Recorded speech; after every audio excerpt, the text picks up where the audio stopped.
निर्मला, जिनका एक हंसता खेलता परिवार रहता है। निर्मला के पति, जिनका नाम मुकेश रहता है, उम्र 50 वर्ष रहती है।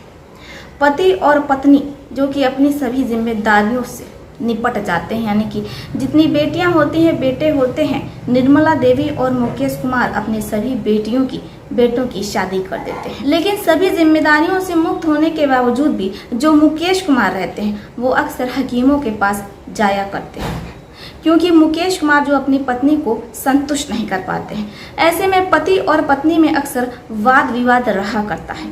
ऐसे ही वो एक हकीम के पास जाते हैं, तो हकीम मुकेश कुमार को कुछ ऐसा नुस्खा बताता है कि जब आप पूरी कहानी सुनेंगे तो आपके पैरों तले जमीन खिसक जाएगी। हम आपको पूरी कहानी बताएंगे कि ऐसे झोला छाप हकीमों के पास जाने का जो दुष्परिणाम होता है वो क्या होता है। आखिर मुकेश कुमार के साथ ऐसा क्या हुआ। बने रहिए आप हमारे साथ अंत तक, हम आपको पूरी घटना बताएंगे विस्तार पूर्वक। लेकिन उससे पहले कुछ कहना चाहते हैं दोस्तों, मैं भी उस्मान सैफी की तरह कहानियां और घटनाएं आप लोगों के समक्ष लाना चाहती हूं, लेकिन आप लोग इस प्रकार की कहानियों को ना तो देखना पसंद करते हैं और ना ही सुनना पसंद करते हैं। हमारा जो इम्प्रेशन क्लिक रेट होता है वो एकदम 0 पर होता है। आप लोग कमेंट बॉक्स में लिखिए कि आखिर मैं किस प्रकार की आप लोगों को कहानी सुनाऊं। आप लोग कमेंट भी नहीं करते। खैर जो भी है, चलिए बढ़ते हैं अपनी इस कहानी की ओर। बने रहिए हमारे साथ अंत तक। मुकेश कुमार जो कि रिटायर हो जाते हैं, वो गांव के ही स्कूल में प्रिंसिपल रहते हैं। रिटायर होने के बाद वो घर पर ही रह रहे होते हैं। मुकेश कुमार और उनकी पत्नी केवल 2 ही लोग परिवार में रहते हैं, क्योंकि जो बेटे होते हैं मुकेश कुमार के दोनों, वो सूरत में रह रहे होते हैं अपने अपने परिवार के साथ। अब रही बात मुकेश कुमार की बेटियों की, तो वो दोनों की शादी हो जाती है। अब ऐसे में पति और पत्नी केवल घर पर अकेले रहते हैं।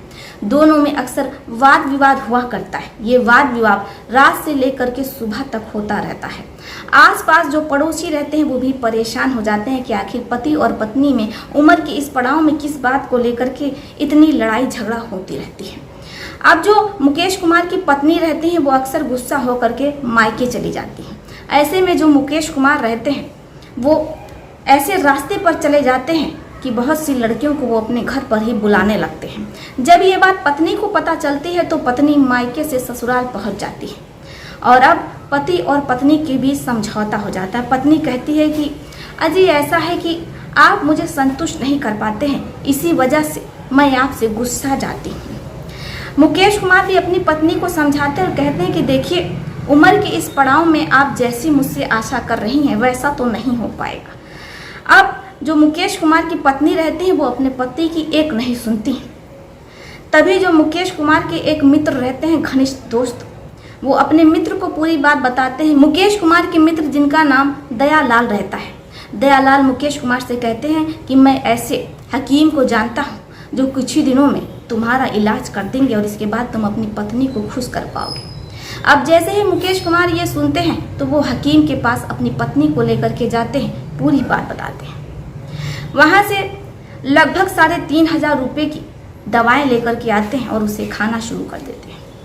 पति और पत्नी बहुत खुश होते हैं। उन्हें लगता है कि अब सब कुछ ठीक हो जाएगा, सामान्य हो जाएगा, लेकिन ऐसा कुछ भी नहीं होता है। मुकेश कुमार जिनमें कोई तब्दीली नहीं आती, ना ही कोई बदलाव आता है। अब पत्नी झल्ला जाती। ऐसे ही मुकेश कुमार हर दिन नए नए हकीमों के पास जाते हैं अपने उसी मित्र के साथ, जिनका नाम दयालाल रहता है।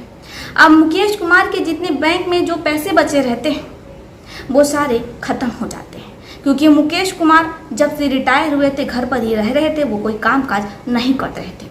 अब ऐसे में बैंक के पैसे से ही खर्चा चलता था और अब बैंक का पैसा भी नहीं बचा। पत्नी, जिसे कुछ समझ में नहीं आता है कि अब वो करे तो क्या करे। एक ओर वो अपने पति से परेशान है, दूसरी ओर 1 रुपये भी घर में नहीं बचे, इसलिए वो अपने बेटों को फ़ोन करती और उनसे पैसे मांगती। लेकिन जो मुकेश कुमार रहते हैं वो उन पैसों से भी अपना इलाज करवाने लगते हैं। पत्नी को भी लगता है कि हो सकता है इस हकीम से आराम हो जाए, इसका तो बहुत नाम है। ऐसे ही करते करते 6 महीने का अरसा गुजर जाता है।